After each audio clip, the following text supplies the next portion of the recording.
Today I'm going to show you how to make the easiest Brazilian cheese bread you'll ever make in your life.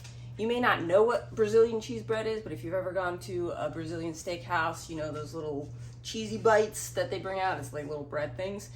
That's what it is. My son absolutely loves these. I love making them because I can control the ingredients and make sure that it's good.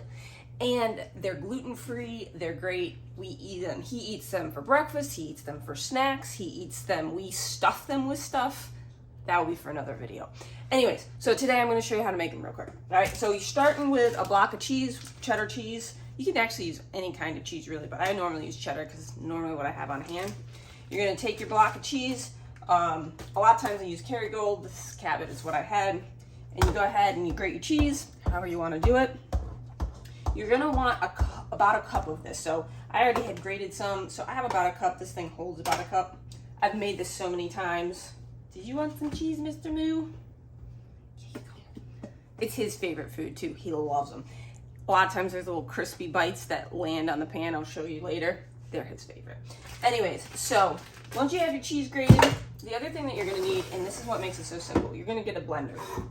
Okay, and this blender is going to make your life so easy. Traditionally, if you make this, it's a lot more steps, it's a lot more complicated. That's why I like the easy version. I literally make this probably 3 times a week. I want about a cup of cheese, and I am by no means a precise measurer. Don't tell anybody. So about a cup, right? Loosely packed. You don't have to like pack it down or anything. You want loosely packed. I made a little extra, which is fine because I'm actually going to be cooking breakfast after this. I'll use it for the eggs. So you can put that away or whatever you want to do. And then after you have your cup of cheese, you're going to want to take salt. You want a teaspoon of salt. I'm going to go ahead and measure that, put that in, right? The other thing that you're going to need is 2 eggs. So I'm going to grab 2 eggs. You're going to use the whole thing. 1, 2. The next thing you're gonna do is your oil. And this is really why I love to make this recipe myself. I use avocado oil. We do not use seed oils at all in our house, right? And if you go get these in a restaurant at a Brazilian place, they will use seed oil. They'll probably use canola oil, and I don't want that. And so I always use avocado oil. You could use olive. I like avocado better because it's more neutral tasting, so you're not gonna taste it. So I get this at Costco. It's like 17 bucks for the whole thing. I actually use it to make mayonnaise too. I'll show you that in another video. So 1/3 of a cup of my avocado oil, right? So that's going in, right? Then, before I put my milk, because milk's gonna be a big ingredient to this, the last thing you're gonna need, by the way, your oven needs to be heated up to 425. That's what that was. Tapioca starch. This is the star of the show. This is what makes cheesy bread or Brazilian cheese bread have that like stretch, crunch. It's really, really good. I love getting this from Asia, okay? Asia is like a co-op. They have different drop-off areas at all different places. Normally you're gonna have one within a half an hour to an hour of your house. I love it for their flours. Their flours are so inexpensive in comparison. This is a 5-pound bag of it, and I think it's something like $8, I think, for 5 pounds of it. If you go buy this in a store, you're gonna get a small bag for like $4.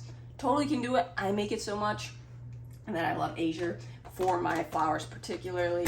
We'll put a link in the channel somewhere so that you can see it in case you're interested.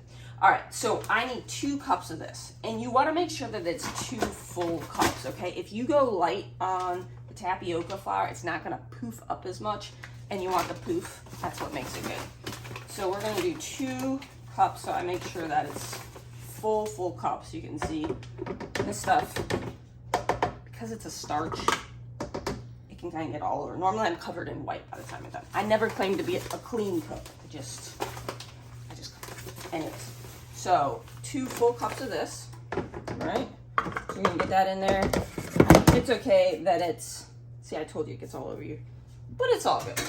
And then the last thing you're gonna need is you're gonna need a cup of milk. We like A2 in our house, and this is great. We get it at Costco. You can get like 3 whole milk A2, which is our favorite kind, for 10 bucks or something. I don't know. Very cheap. So a cup of that. We're going to pour that in. And I try to make sure that it gets over to the edges and stuff. Just makes it a little better. You're gonna take that, all it, put your lid on, clean up. This is my catch-all counter. It's a little messy, but that's okay. So I'm gonna mix this together. And I always stop it in the middle because here's why. Your tapioca starch is gonna be sticking on these corners here, right? So you gotta take that lid off. You gotta just scrape down the sides real quick. Make sure you get all the flour incorporated into that liquid, right? And it is runny. It is supposed to be runny. It is going to pour out of here. You're not gonna scoop it, you're gonna pour it. So then I go ahead, mix again. So now what you're gonna do, you're going to need silicone molds, okay? And they make it super easy, right? I got these off Amazon. This is an English muffin one, an English muffin size. Traditionally, Brazilian cheese bread is made in a smaller form, something more like this, okay? I've made it this way before and you can totally do it, but my son ate like 10 of these at a time. And so I started using the English muffin size. So it makes, this recipe makes approximately 12 of them. So I use 2 of them. I put them on my pans. You're gonna go ahead, this lid is going to drip a little bit, so you wanna get that sink. And you're basically gonna just pour like up halfway. Most of the time I can get 12. If not, sometimes I get 11. It's okay that they're not perfect. It's okay that there's spots, okay? This one doesn't have as much in it. It's gonna be fine. That one's gonna be a little crispier. He likes those too. We're gonna go ahead and stick these into the oven for 20 minutes or so. Depends on your oven. The last oven I had, those go in. The last oven I had, I actually cooked them at 400 for 20 minutes. And that's typically what you're gonna do. If your oven is pretty good, it's gonna be 420 minutes, right? This oven is runs a little bit cooler than some, so I actually bump it up to 425, and normally it's 20 to 25 minutes. You'll know because it will get golden brown. I'll see you back here in a few minutes and I'll show you what that looks like.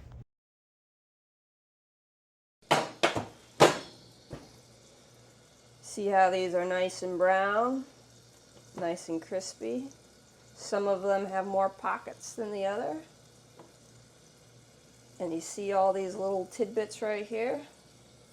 So good. These are the dog's favorites. That is what Brazilian cheese bread looks like. My son will eat the heck out of this. This will probably be gone in 2 to 3 days minimum. He's actually gonna have some for breakfast right now.